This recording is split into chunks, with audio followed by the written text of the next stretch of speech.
Hello, my name is Renata Oakley, and I am here with our pastor, Dr. Anthony Maurice Atkins, who is the presiding pastor of the Morning Star Missionary Baptist Church. Thank you for joining me today. I am excited about being here with you today. So you've been pastor here at Morning Star Missionary Baptist Church. Let's talk about you outside of the role as a pastor. I like to title this as Beyond the Pulpit. Oh my. Oh my. It's going to get good. Oh, I can tell. All right, so can you tell us about Anthony Maurice Atkins as a child? I was the most loving, adorable. No, in all honesty, I had a decent childhood growing up. Of course, I was born and raised on the east side of Detroit, and the nucleus of my family still resides in Detroit. My mom, my dad, my siblings, uncles, aunt, cousins, all of them are still there. Grew up in a Christian home. There was no ifs, ands, or buts about it. Every time the church doors opened, we were there. This was Tuesday night rehearsal, Wednesday Bible study. My grandmother, Lord rest her soul, was on the mission board, and she was also on the youth board, and then we did stuff on Saturdays, and then church all day Sunday. But just a really down to earth child. I didn't do nothing wild or crazy, just above the line kind of kid. Yeah. Okay, Pastor, that's a great perspective coming from you. Tell me what your teachers or other family members may say about you as a child. My early childhood teachers? Yes. I think they will say I was a good kid. I didn't get into any trouble. No fighting or nothing. It's not like I couldn't fight. I just didn't get into any fights. But I think all of my teachers, this is in all seriousness, I think all of my teachers would say that there was always something different about me compared to my other classmates, right? So I was always the one helping teachers out, doing things, putting plans together, those kinds of deals. So I think they would say I was a really good, different, peculiar child growing up. Okay, set apart, saved, sanctified, I filled was with the Holy Ghost. Oh, down in my soul. Yeah, yep, that was me. All right, so as a child, you were teacher's pet. Wait a minute. I will use that term, but not far from it. Okay, as an educator, I don't see anything wrong with that term, but we'll go with that. I'll let you go. So we've talked about your childhood. So you've matriculated through elementary, middle school, and high school, and now it's time for college. Mm-hmm. What made you consider Wiley College as an option for going to school? They accepted me. Which is important. I've applied. So let me go back to something. So many people don't know is I started preaching at 21. And I didn't go to college until I was 25.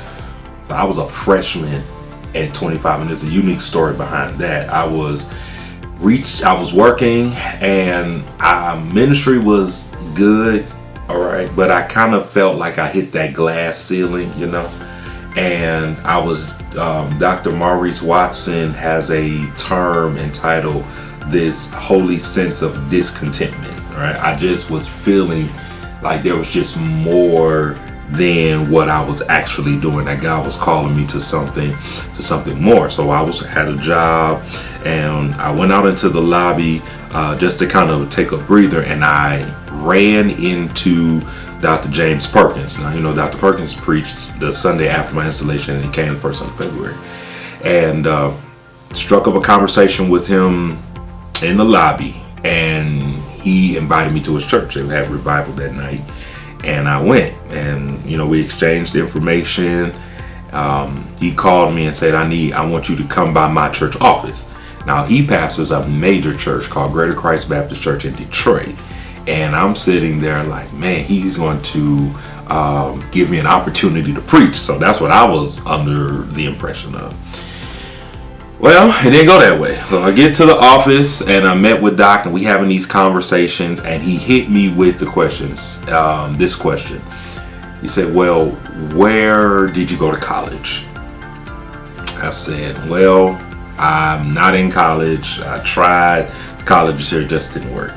And he said, well, I think you should consider going to college and then going to seminary, because if you want to be an effective preacher, you have to get some education. You have to marry head and heart together to be a good, effective preacher. And that conversation stayed with me. Until I ran across a lady named Reverend Corey, and she is over a program in Detroit called Black Churches and HBCUs. She coordinates with churches to send African American students to historically black colleges and universities. And I connected with her. She told me about Wiley. I never heard of Wiley College at the time. Never. I wanted to go to Morehouse because I thought during that time all good, strong black preacher men went to Morehouse. And so I applied to Wiley without ever going and doing a campus visit or anything like that. I applied, and a week and a half before the semester started, I was accepted, and I was on the train from Detroit to Texas to start my academic journey at 25 years old, by the way, 25. That's an interesting perspective, because most times people are coming out of college around that age. You kind of led into my next question. You ended up at Wiley College through the advice of some trusted individuals. What impression did Wiley College make on you? Wiley made a huge impression on me. The fact that they gave me another chance to go back to complete my academic journey there, and it was just the interaction that I was able to have with other preachers, right? So it is a Methodist institution, so we were able to have conversations with some noted preacher like Van Holmes, who pastored a nice Methodist church in Dallas, Texas, and not just Methodist preachers, but preachers across all denominations. Dr. Freddie Haynes, Marcus Cosby, Ralph West, all of these preachers.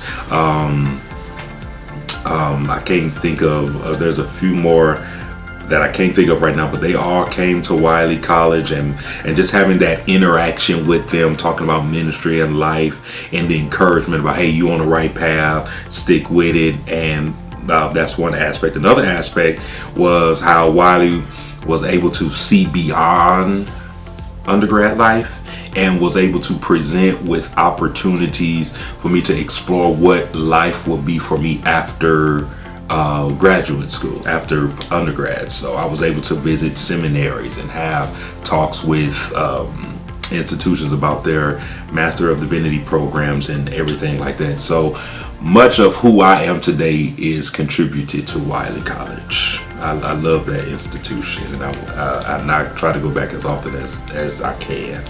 Yeah, that's a great school. Sounds like they had a great lasting impression on you. They did. Educationally was good, was able to study with some of the best, and to this day, some of my closest friends were individuals I met at Wiley College. The adage is true, you know this, they say that when you graduate from people with high school, you never see them again, but your friends from college are the friends you have for a lifetime, and I learned that to be true at Wiley. Agreed. So my next question about Wiley is, they left a lasting impression on you. What impression do you think you left on Wiley College? What impression do I think I left on Wiley College? I think whenever I will say this, that whenever they see me preaching, minister, because I was a preacher in college, so they got to see that aspect, but to see how that has transformed or how that has grown into where I am today will always be attributed to that time there at Wiley. When people, I have friends who watch our stream on our church every single week. That was there from the beginning. And whenever they see it, they say, man, we remember you trying this out at Wiley and see how it is. So whenever they see me, they always can say, man, that's a proud Wileyite right there. Proud Wileyite. And I just did their notable alumni series too in Chapel in February. So Okay. I had a good time doing that. How did it go? It was good. I felt like an old man. Old school. I felt old. I'm sitting there asking them and talking to them. I said, hey, how old are you? I'm 23. I'm like, Jesus Christ, I'm 40. You know? But I remember the time where I sat in those seats and was asking no questions. So it was a real full circle moment for me. Excellent. All right. So we've talked about your experience at Wiley. Let's talk about Greek life. Oh, buddy. You pledged a fraternity. I have other favorites, but that's okay. Side conversation. Alpha Phi Alpha Fraternity Incorporated. The best fraternity, the only fraternity in the Divine Nine. That's what most alphas say. First thing, line name. Are you willing to share? No. Okay. So since Pastor don't want to go behind the pulpit, I'm not willing to share because I don't remember it. That's it. I don't remember my. Yeah, I do, right? Pastor. I don't remember. Okay. I don't remember. You know, that was like over 10 years ago. Okay. So, as a Greek person myself, I don't remember. I'm a tad bit appalled that you forgot your line name. That's okay. Yeah. In great sorority. Pastor, your cousins, you'll see how much you forget. Generally speaking, a line name basically talks about who you are as a person. Mm-hmm. So even though you don't remember your line name, tell us as much as you can about the experience of becoming a man of Alpha Phi Alpha fraternity. Where do I start? No, it was a lot of fun. It was a lot of fun. Coupled with doing it at an HBCU, right? I've seen it on both sides. I've seen it as a HBCU and I see it as at a PWI. And man, the experience at an HBCU as a Greek man is just amazing. Of course, the parties we would go to, the community service that we would do, the fraternizing and the remembering of the special days, your chapter birthdays, and then your line crossing days, and just those types of things were really fun. You may not know this, but I was the stroll master of my line at the school when I was there. Yeah. Blow the whistle. Yeah, I was in front. Yeah. I was. I can't do it. I see the young guys do it now, and I'm like, man, these knees won't let me won't hop that high.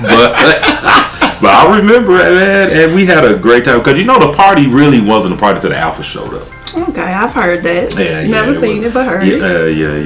It wasn't a party until we showed up. We had to let everybody go. We had to let the Kappas go, and had to let the Sigmas, and we had to let the Q. They just paved the way for greatness to come through, Gotcha. and all that, So outside Alpha being the best fraternity, what drove you to pledge an Alpha? What was it about that fraternity?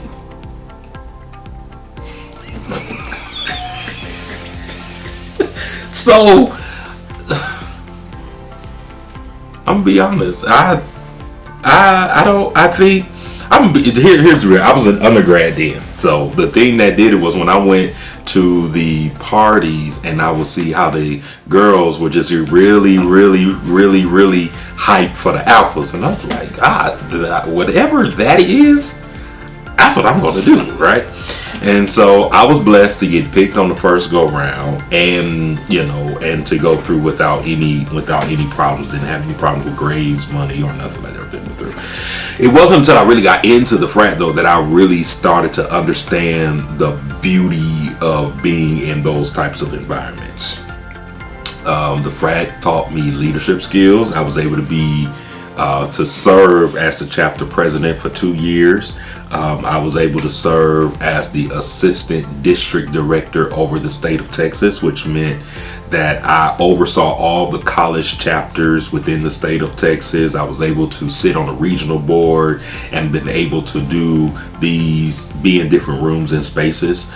And that was when really I started to really see what Alpha was all about, beyond the parties and the fraternizing and going to different schools. Able to see how there were some really noble men here who were really driven by making an impact in society and in the world, and I was able to meet that, and I try to embody that now at this age of my life. Try to live out those principles of those men who have impacted me in the frat. You do. So now let's talk. We talked about the process of you becoming an alpha. Is there anything you want to say in between childhood, college, to before you started the process of becoming the pastor of Morning Star Missionary Baptist Church? Do I want to say anything about that? Mm-hmm. No, I think, to be honest, up until the process with the church, I think I've had an incredible journey.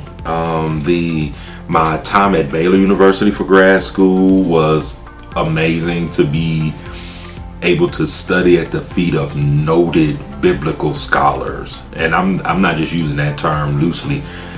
We're sitting in classes and being instructed by the author of the book. All right. So I'm sitting in a theology class with Roger Olson, and he's asking, what did I mean when I wrote so-and-so? Doc, you wrote it. I don't know. But that was a good experience. And to see church on a whole nother level in seminary was a good time too. Let's talk more about that. Like, what impact did that have? Because he's asking you questions about a book he wrote. How does that change your perspective of how you pastor or how you lead? He's asking me a question about how does that change my perspective?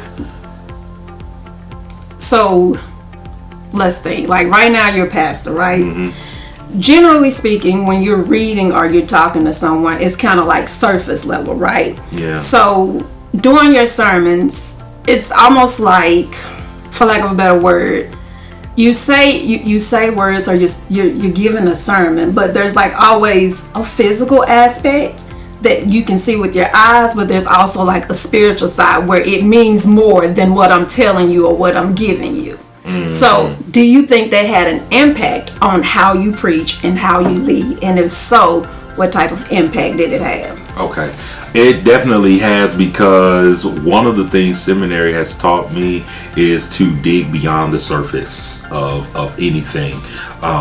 Hearing conversations is like hearing what is said, but I'm also trained to hear what is not being said. And it's typically those things that are not being said is really the real force or the push behind anything that is being said, if that makes sense, mm-hmm. right? So that's what seminary taught me. It's taught me to not just to stay on top of the surface, but to dig deep, and don't be afraid to ask the hard questions as it relates to God, as it relates to talking with people or anything like that. So that's my takeaway from seminary, along with getting the tools needed to effectively pastor and lead now in this particular season in the life of our world, really. So what are some aha moments you've had as pastor of Morning Star? I've had several. Which would you like to share? So for me, the first aha moment was when I received the call to be. No. I'm gonna take that back. I think the first aha moment for me was when I came here as a candidate. That was the first aha moment for me. Primarily because I didn't want to come here. No no diggity, no doubt. I did not want to come here. I was so on the idea of going back to Detroit, Michigan. I wanted to go home. I wanted to be around my family. And I just thought it would have been a beautiful story, you know, a child city and go off to college and seminary and post-grad, come back, pastor a church, and just, you know, just doing the doggone thing. It just wasn't happening. So I will never forget it. It was January of 2023. I was sitting in my last doctoral intensive. I should have been paying attention, but I was trying to find a job. So I received a text from a friend of mine telling me that Morningstar was accepting resumes. And I looked online and I said, no. Two things told me no. First of all, I let my ignorance get in the way, right? Because I said, Nashville? I said, ain't nothing but country bumpkins. And I said, I'm not leaving one country church to go to another country church. So I was, no. Then I looked at some of the images that was online and I said, no, it ain't happening. It ain't going on. My wife was the one that told me to apply. And I said, okay, well, what I got to lose at this point, right? So I applied, and that was January. I didn't think about y'all no more after I applied, because I was just sure one of these doors are going to open for me in Detroit. We are days before my graduation, and we're getting ready to go from Orlando to Ohio for graduation. And something hit me and said, check your spam mail. Now, I've never checked my spam mail.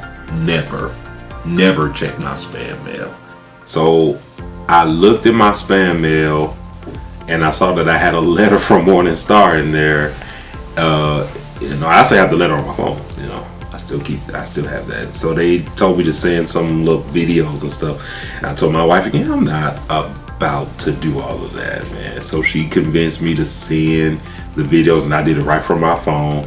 And from June to about the beginning of August, it had a battery of interviews with the deacons and the search team and the admin team, right? Still wasn't sold. So they invited me to come preach. I think that was the fourth Sunday of August 2023. And, you know, when we arrived into the city and they was driving us around, I said, you know what, this might not be half bad, right? So I said, okay, let's see. We met the church on that Saturday. Been here all day. I was like, okay, it's a nice, decent congregation. Everything seemed to be cool. Then Sunday morning was when I preached, and I don't think I was like quite sold on it then on that Sunday morning. I was like, okay, you know, because I've been through this whole ordeal before, right? So I said, okay, we'll just see. And then October is when I got the official call saying, hey, you have been elected senior pastor. And I was like, that's when it was like that aha moment. It was like, it's really here. So that was one of them. First Lady, Lady T, we thank you. Y'all definitely gotta thank her for that. We thank you. Because if it was left up to me, we would be in Detroit, but God had other plans. And so, yes, and thank God for the First Lady who led you in God's direction. Yeah, she the Atkins y'all like anyway. So, well, yeah, but that was one of them. And again, several of those moments. Okay. Aha moments. We talked about aha moments, but I want to get to some of your fears. I want to read a quote. Marianne Williamson, and I quote, says, "Our deepest fear is not that we are inadequate. Our deepest fear is that we are powerful beyond measure. It's our light, not our darkness, that most frightens us. We ask ourselves, who am I to be brilliant, gorgeous, talented, fabulous? Actually, who are you not to be? With it, what about our mission, our vision, and our core values scare you the most? All of it. Tell me more. All of it scares me the most because I'm always wrestling with the notion of, God, did I hear you correctly? Right? Because I try my best to make sure that I relay to the congregation what I believe and I feel God has laid on my heart to do, and I don't take that lightly. I try to take that with a great deal of seriousness. So when I'm hearing the mission, when I'm hearing the vision and the core values, I'm saying, okay, God, I'm out here doing this, and I pray that I've heard you correctly, because I'm too far out here now to go back and recant and say this is not working, right? But it's the fears that keeps us humbled. It's the fears that keep us connected and close to God. Because I say this, since we've introduced this notion of shine, we share, we shine, we share, and we serve, it has definitely caught on like wildfire. Like everybody's just doing it. So I'm still fearful, but I'm yet like more settled in it. Okay, I heard God correctly. And even when I see the future of our church and see how those things are falling into place now, makes me even more humbled to know that, my hands are really on the pulse of God as it relates to the direction of our church. It's still scary. It's still scary though. But it's understandable. We walk by faith and not by sight. Right. Preach, Pastor, preach. All right. So you've kind of talked about the future a little bit. So you've done your 40 years at Morning Star Missionary Baptist Church. You got that Rolex on your arm. What do you hope life will be like for you after being pastor? What would life be like for me? What do you hope it's like? I hope it's peaceful. I want to be able... I got a couple things that I want to do after retired life. One, I think I want to go into the academy and try to teach. Okay.